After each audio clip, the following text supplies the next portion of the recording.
ఈ జనాభాని చూస్తేనే నాకు అర్థమైపోతుంది మా డెకరేషన్ ఎంత బాగా చేశారంటే అంత బాగా చేశారు వాళ్ళు. నిజంగా ఇది వినాయక చవితి రోజు బ్లాగ్ అనమాట.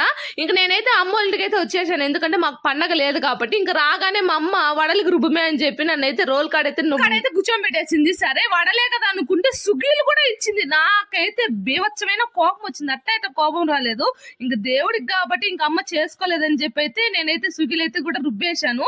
అతి పెద్ద టాస్క్ ఏదంటే మా అమ్మకి సుగీలు వేయడం. ఎందుకంటే మా అమ్మకి అస్సలు రాదనమాట. మా అమ్మకే కాదు అసలు, నాకు కానీ మా వదిన కానీ ఎవరికి రాదనమాట. ఎట్టకేళ్ళకైతే వేసింది, ఆల్మోస్ట్ సక్సెస్ అయిపోయింది.